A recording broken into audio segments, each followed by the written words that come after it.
Podría ser que hubiera algún grupo de judíos o personas específicas que en realidad tuvieran un alma de oscuridad en el interior y que no son lo que realmente aparentan ser, sino que se unieron a ese grupo justo porque es un grupo con influencia y bendición para aprovecharse y crear caos en el mundo.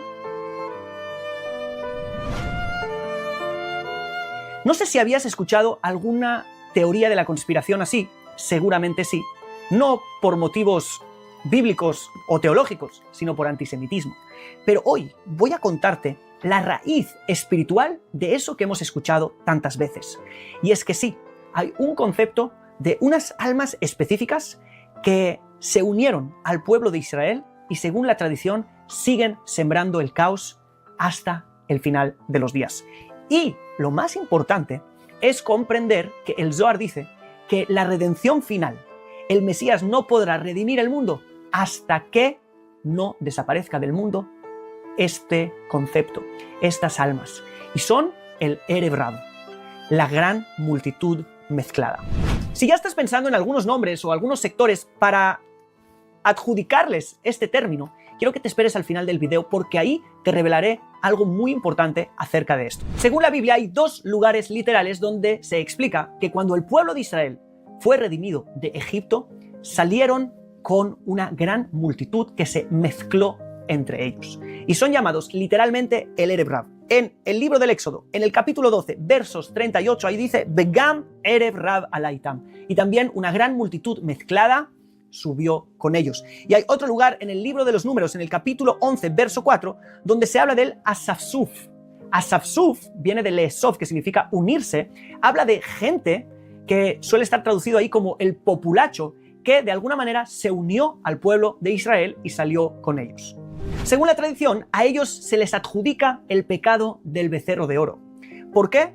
Porque cuando ellos salieron de Egipto, salieron por Moisés. Vieron todas las obras que Dios había hecho a través de Moisés. Y al venir ellos de una conciencia de paganismo egipcia, como que allí Faraón era el dios y aparte del dios Faraón había otros dioses que eran animales, cuando ellos esperaron a Moisés y dijeron literalmente: a este hombre Moisés no sabemos qué le habrá acontecido, hagamos un becerro de oro. Es decir, no hicieron nunca el becerro de oro en lugar de Dios, hicieron el becerro en lugar de Moisés, porque ya su relación con Moisés no era de un líder normal, sino de atribuirle algún tipo de divinidad. Y como estaban acostumbrados al paganismo y a las deidades en forma de animal, volvieron y cayeron en lo mismo. Después te dará un código para entender que realmente fueron ellos quienes lo hicieron, pero tenemos otros casos como el versículo en el libro de los Números que te he dicho antes, cuando se habla del populacho, del Asafsuf, que ahí dice que fueron ellos los que otra vez hicieron el problema de desear carne, ¿sí?, y quejarse ante Moisés. Así pues, vemos que había una multitud que se había mezclado entre los hijos de Israel. Y cuando hablamos de eso pensaríamos que fueran pocos, pero el Midrash nos habla de una multitud que fue más grande incluso que los hijos de Israel naturales. Fueron tan y tan grandes que hay diferentes opiniones. La opinión más baja dicen que fueron 1.200.000 personas que se unieron a los hijos de Israel, que no eran más que 600.000 según el recuento. Otros dicen que fue el doble que esto, 2.400.000. Y hay una tercera opinión que había incluso más. Así que no eran una multitud, digamos, que fueran pocos, sino que hubo muchísimos de ellos. El Zohar explica que ese fue el error más grande que cometió Moisés y que es incluso la falta de Moisés, si la entendemos en profundidad. El haber tenido compasión, digamos, de todas esas almas, y eso le costó luego un precio muy grande a el pueblo de Israel, que de alguna manera si hubiera conseguido su finalidad, ellos hubieran hecho todo lo que tenían que hacer, no hubieran estado 40 años en el desierto, no hubieran muerto en el desierto, hubieran podido lograr su estado espiritual más elevado y allí hubieran podido bendecir no solamente a ellos, a ese 1 millón o 2 millones de personas, sino a muchos más millones de personas en todo el mundo. Pero como Moisés tuvo compasión a la corta y no a la larga, los sacó, explica el Zohar, y por eso es que ahora están entremezclados y por eso son llamados el Erev Rav. Erev es la mezcla grande, la gran mezcla. Hay una gran mezcla que ahora tenemos que ver qué hacemos con ella. El Zohar explica que no es casualidad que a veces la Biblia, la Torá, llame a los hijos de Israel Ha'am, es decir, el pueblo, y y a veces los llame Bené Israel, los hijos de Israel. ¿Por qué a veces el pueblo y a veces los hijos de Israel?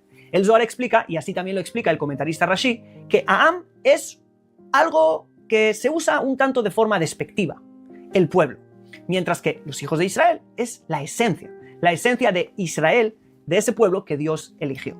Y allí tenemos un código interpretativo.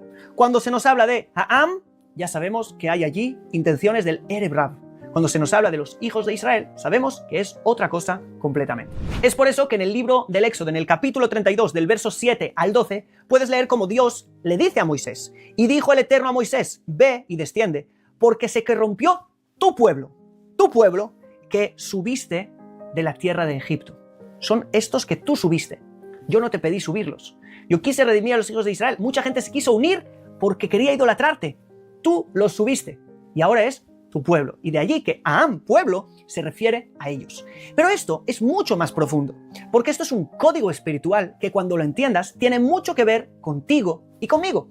Y para eso tenemos que leer juntos un texto en el libro del Éxodo, en el capítulo 18. En este texto vemos claramente que hay una diferencia entre Am, el pueblo, y los hijos de Israel. Hay un concepto bíblico de la interpretación bíblica que tienes que tener muy claro, y es el concepto de la Milá Manjá, la palabra guía. Hay una palabra que, según la porción que estamos leyendo, se repite de forma exagerada porque te están queriendo dar un mensaje con esa repetición exagerada. Y aquí se está hablando del episodio de Yitro. Jetro era el suegro de Moisés, que de alguna manera se unió al pueblo de Israel y le dio el consejo a Moisés: mira, la gente está viniendo a ti a buscar a Dios, pero es que esto no funciona así, porque hay mucha gente que quiere venir a ti y saber qué tienes para decirles de parte de Dios, pero ellos no pueden aguantar, ¿sí? Y te vas a cansar tú y se va a cansar el pueblo, así que tienes que crear un sistema piramidal, en el cual tú estás de alguna manera encima de la pirámide, y luego vas a poner ministros arriba, ministros abajo, y estos son ministros de estos, y ministros abajo, y estos son ministros de todos estos, y abajo el pueblo. Cuando el pueblo tenga un problema menor, va a ir a los primeros ministros. Cuando tenga uno mayor, a los segundos, y así, hasta que sean pocos los casos que llegan a ti. Y es aquí cuando ya podemos empezar a leer el texto. En el capítulo 18, a partir del verso número 13, vamos a ver que la palabra Ha'am, el pueblo, se repite exageradamente. Y voy a hacer una traducción, porque tengo un texto hebreo, voy a hacer una traducción, digamos, al momento, así que no te quedes con cada palabra. Y fue al día siguiente, ¿sí?, después de que, de alguna manera, Yitro se unió a ellos, que se sentó Moisés a juzgar al pueblo. Y separó el pueblo ante Moisés de la mañana hasta la noche. Vemos una palabra dos veces en el mismo versículo. Y vio el suegro de Moisés todo lo que le hacía al pueblo. Y le dijo: ¿qué es esto que tú le haces al pueblo? ¿Por qué tú te sientas solo y todo el pueblo se para ante ti de la mañana hasta la noche? Y dijo Moisés a su suegro: porque viene el pueblo a mí a buscar a Dios, a preguntarle a Dios, ¿sí? Cuando tengan algo, vienen a mí y yo les juzgo entre un hombre y su compañero y les digo cuáles son las leyes de Dios, ¿sí? Y le dijo el suegro de Moisés a él: no es bueno lo que haces, ¿sí? Vas a marchitarse tú y también el pueblo, ¿sí?, que está contigo. Y aquí vemos que la palabra pueblo se sigue repitiendo y ha sido repetida muchísimas veces, porque hay algo muy importante en ella. Sin embargo, cuando avanzamos y sigue la palabra pueblo, tú te elegirás de entre el pueblo, gente así para poner de jueces, y ahí le da el consejo que hemos dicho antes. De repente hay un cambio. Hay un punto y aparte y algo nuevo que se abre. Y dice así, y es algo nuevo porque se ve. Aparte de que hay cambio de capítulo, vamos al capítulo 19, también hay una diferencia. Y dice así: en el tercer mes de que salieron los hijos de Israel de la tierra de Egipto, no el pueblo, los hijos de Israel, en ese día vinieron al desierto del Sinaí. Y viajaron desde Refidim y vinieron al desierto de Sinaí y acamparon en el desierto y estuvieron allí Israel delante del monte. El pueblo, código 1, Israel o hijos de Israel, código número 2. ¿Qué les dice? Y Moisés subió a Dios y le llamó allí el Eterno desde el monte y le dijo: así le dirás a la casa de Jacob, dile a los hijos de Israel. No al pueblo, otra vez. Después de haber usado la palabra pueblo tantas veces, ahora de repente Israel, hijos de Israel, casa de Jacob. ¿Y qué les dice a ellos? Vosotros visteis lo que les hice a Egipto, y os llevaré en las alas de las águilas, y os traeré hacia mí. ¿Qué está buscando con ellos? Está buscando acercamiento, relación. Y ahora, si escuchas mi voz y guardáis mi pacto, y seréis para mí un tesoro entre todos los pueblos, porque mía es toda la tierra. Y vosotros me seréis un pueblo de sacerdotes y una nación santa. Y termina algo que nos impacta. Estas son las palabras que les hablarás a los hijos de Israel. Punto. Terminó. Y ahora vuelve a lo de antes. Y vino Moisés y llamó a los ancianos del pueblo. Otra vez el pueblo. No a los ancianos de los hijos de Israel. A los hijos de Israel un mensaje de relación, de apego. Vais a ser mi tesoro, vais a ser un pueblo de sacerdotes. No es lo mismo con el resto, que querían venir a Dios. Y Jetro dijo, no, ellos no pueden ir todos directamente a Dios. Hazles un sistema de pirámide. Tú encima de la pirámide y el resto. Porque el pueblo no es como tú te piensas, no quieren directamente a Dios. No quieren directamente a Dios. Está escrito que el pueblo tuvo miedo y no quiso escuchar la voz de Dios y le dijo a Moisés, habla tú con nosotros, no sea que muramos. ¿Veis? Todo el tiempo la inclinación de este pueblo de querer al intermediario, ¿sí? Y no al mediador, perdón, y no a el mensajero. En Egipto se dieron cuenta de que Moisés, después lo cambiaron por el becerro de oro, ¿sí? Cambiaron a Moisés, ni siquiera cambiaron a Dios.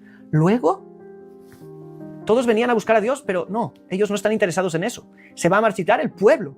Ellos, dales ministros, intermediarios. Hay algo muy fuerte allí con este Erev Rav, con esta multitud mezclada. Algo que quiere el mediador, el intermediario, y no quiere la fuente, no quiere al mensajero verdadero. Lo más fuerte de todo eso es que el próximo mensaje para el pueblo, son los 10 mandamientos. ¿Qué? ¿Los 10 mandamientos para el pueblo? No te preocupes, porque hay algo más fuerte aún, que es un código aún más profundo. ¿Verdad que aquí se habla de los 10 mandamientos para el pueblo? Pero si te vas al libro de Deuteronomio, en la porción llamada Baet Hanan, en el principio, creo que debe ser capítulos 7, 8, no lo sé ahora, hay otra vez los 10 mandamientos y allí no pone el pueblo ni una vez, pone los hijos de Israel. Sí, hay Torah y ley en un sentido bajo del término, para que esa Torah sea un intermediario, inclinación de Erev Rav, y hay Torah profunda para conexión a nivel de hijos de Israel. Depende de cómo nos la tomemos. Una vez que hemos visto claramente de qué se está hablando dentro del texto bíblico, vayamos al Zohar, que nos dice que hay 5 tipos de Erev Rav. Y son llamados los Nefilim, los Giborim, los Anakim, los Refaim y los Amalekim, sí, de Amalek. Y el Gaón de Vilna explica que son 5 tipos de inclinaciones al mal. Número 1 son aquellos que, dice el Gaón de Vilna, que son los que son personas de discusión y de mala lengua, criticando, buscando conflicto y crear conflicto. 2 son las personas que tienen mucha tabá, de deseos pecaminosos todo el tiempo. Número 3 son las personas hipócritas, que no son iguales por dentro que por fuera. Dicen una cosa, pero dentro tienen otra. 4 son las personas que se quieren hacer un gran nombre, quieren solamente honor, honor, honor, honor. Hacen cosas buenas, ¿para qué? Para tener más nombre, más honor. Y número 5 son las personas que solo persiguen el dinero. Son 5 inclinaciones del Erev Rav que conocemos muy bien, por desgracia. El Gaón de Vilna dice que aquellas personas que crean división y mal ambiente son los Amalekim y son los peores de todos. Sorprendente. Ahora, ¿quién son los Erev Rav? Pues bien, he visto diferentes gurús del internet y de la Kabbalah que acusan y señalan a este grupo o a este grupo de ser el Erev Rav. Primera regla. Tienes que saber que hay una regla que dicen los sabios. Kol posel bemumó posel. Todo el que invalida a otro, lo invalida según la invalidación que mora en su interior. Así que si alguien señala todo el tiempo Erev Rav, Erev Rav, Erev Rav, Erev Rav, no sé qué decirte. Número 2. Es muy importante lo que escribe Rabbi Yehiel Yehuda Isaac de Comarna, uno de los más grandes cabalistas, y dice, nunca señales a nadie y digas, este es un Erev Rav. No lo hagas. Sabemos el concepto, nosotros peleamos y tenemos que tener de alguna manera una batalla espiritual en contra de los conceptos, de los 5 tipos de Erev Rav, de las discusiones, de la persecución del dinero, de la persecución del honor, pero nunca señalar a alguien y decir, este es Erev Rav. Sobre todo por lo que te voy a decir, que las personas que entienden los escritos del Arizal, que son los escritos más profundos de la Kabbalah, y así lo recibí de mi maestro, allí en la introducción 20 del libro Shara Gilgulim, el portón de los ciclos del alma, allí él dice que en las últimas generaciones hay una gran mayoría de almas de Erev Rav. Y allí dice lo siguiente, escucha bien. Así escribe su alumno Rabbi Haim Vital. Me dijo mi maestro, es decir, el Arizal, que estoy obligado a meritar a los pecadores más que otras personas. Le dijo, tú tienes que ameritar a pecadores más que otros, es decir, tienes que ayudarles a volver al buen camino. ¿Por qué? Porque la mayoría de los malvados de esta generación tienen aspectos o son un aspecto del Erev Rav. Dice, son chispas buenas que quedaron atrapadas en el mal, gran mezcla, y por eso son malos. Por eso debo rectificarlos. En otro lugar, insinúa que él, en algún momento, también estuvo en ese lugar. Es decir, que el Erev Rav no es una identidad fija de personas, sino son diferentes tendencias que hay en mucha gente. Puede ser incluso en alguno de nosotros, Dios no lo quiera. Pero si fuera así, lo que hay que hacer es eliminar al Erev Rav de nuestro interior.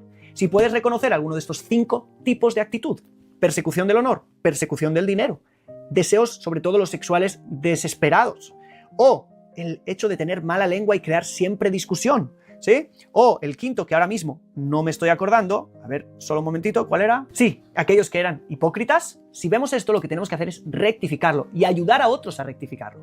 No verlos con ojos críticos, tú eres esto, tú eres lo otro, porque este no es el camino. Pero hoy has conocido un concepto nuevo dentro de la tradición de la Kabbalah, concepto importantísimo, de un mal mezclado. Y el ver el mal como algo que se mezcla y no como algo esencial, ya es algo que te tendría que enseñar mucho.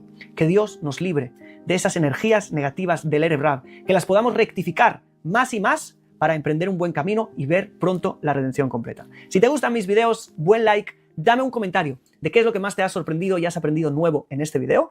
Y si te ha gustado, suscríbete al canal para ver más videos, porque se viene nuevo contenido todas las semanas. Shalom.